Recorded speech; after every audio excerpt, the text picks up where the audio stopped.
Have you ever been in a jam session or playing in a big band and looking at chord progressions and seeing a bunch of numbers after the letters and thinking to yourself, I'm not really sure what all of that means? This video is going to help demystify the extensions of the chord and the substitutions. I encourage you, if you're watching this, to please go watch part 1. In part 1, we went over the 5 basic chord types, the major 7, dominant 7, minor 7, minor 7 flat 5 or half diminished 7, and the diminished 7 chord. Those you want to have under your belt before we start talking about extensions and substitutions. So go check that video out, download the chords warm-up, play through that a couple times, press pause, come back, and when you have that understanding, go ahead and keep watching. Welcome to the Jazz Improv Institute. My name is Shannon Gunn, and I create video tutorials to simplify jazz improvisation, especially for adult learners or classical converts and people who've been wanting to work on that skill, which is independent of an instrument. Please subscribe, like, and hit the bell for notifications so that you find out every time we put out a new video. Without further ado, I'm going to start talking about this. Remember, above the line and below the line, sevenths is the line, and anything above it is typically an extension. Anything below it is a substitution with some exceptions. So I'm going to go ahead and start explaining this to you, and I'm going to do it with visuals. Okay, so now what I want to do is to talk to you about examples of some of these extensions. This is assuming you've already played through the chords warm-up. You know the major 7th, the minor 7th, the dominant 7th, the minor 7 flat 5, and the diminished chords. You know what the notes are in those chords, okay? If you don't know those chords yet, then please work on that first before you get into the extensions. All right, so for example, let's say you have a C major 7, and I'm going to use the triangle for major. Now, let's say you have a C major 7 sharp 11. So when I told you earlier above and below the line is important, the 7th is the line. So the 11 is greater than that. So that means you're going to include everything in the major 7 like normal and then add the 11th on top. So a C major 7 sharp 11 is going to be like a C, E, G, B natural because that's the major 7. D is the 9th. And then the 11th is sharp. All right, so let's say you see a C7 sharp 5. Once again, look at the line. The 7th is your line. The 5 is below the 7th, so that's a substitution. So a C7 sharp 5 is going to be C, E, G sharp instead of G natural. And then the 7 is considered to be dominant. It's always dominant. The only time it's not is if there's an indication of major, such as a triangle or MAJ or a capital M. So the 7th is going to be a B flat. Here's the sound of it. That is the C7 sharp 5. Here's the C major 7 sharp 11. I forgot to play that one earlier.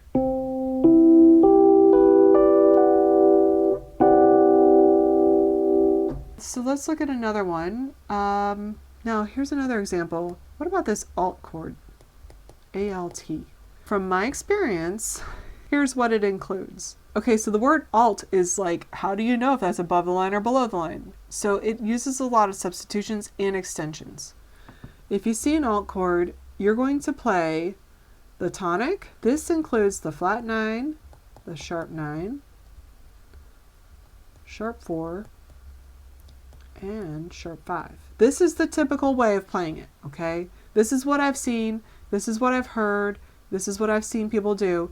Sometimes people don't do the sharp 4, sometimes they don't do the sharp 5, sometimes they don't include the flat 9. They almost always include a sharp 9. And sometimes it's a C7 sharp 9 chord and it means the same thing, okay?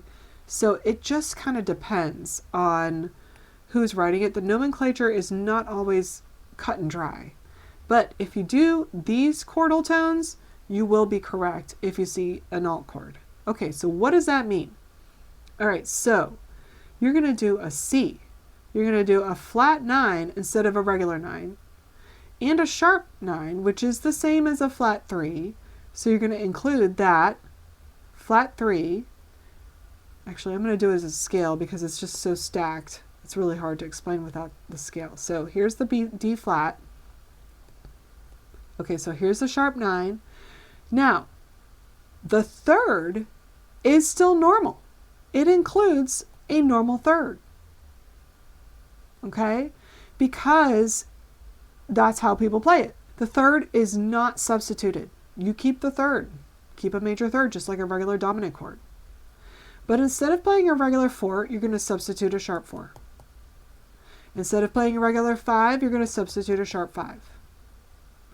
And then that is the same as like a flat 6. So we don't even talk about the 6. We just go straight to the 7th, which is B flat. Dominant 7th because it's a C7. So that's a B flat. Okay? Does that make sense? Hopefully that's helpful.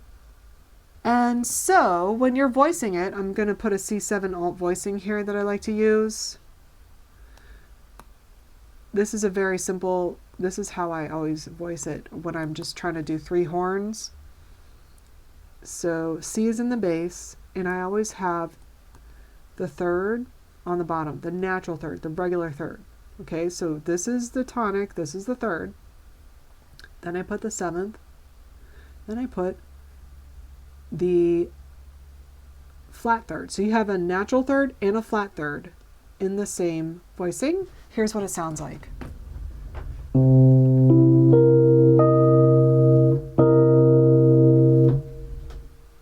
And that sounds pretty cool. Here's what the C7 alt sounds like as if it was a scale. C, D flat, E flat, E natural, F sharp, G sharp, B flat, C.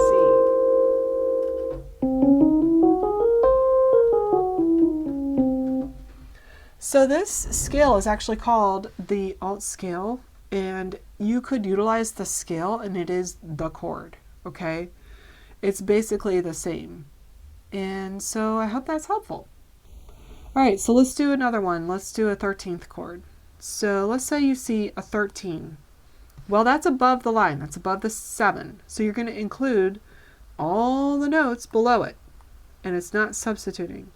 So C, E, G, B flat, because you assume it's a dominant 7th. Actually, it'll probably say C7 13. But if it just says C13, that's assuming it's a dominant chord. Everything's considered dominant unless it has a major 7. So it also has the D, I need a smaller pen, the F is the 11th, and the A. If you see a C7 flat 13, now notice I have the 7 there. Why? Because if I did C flat 13, it might look like C flat 13, okay?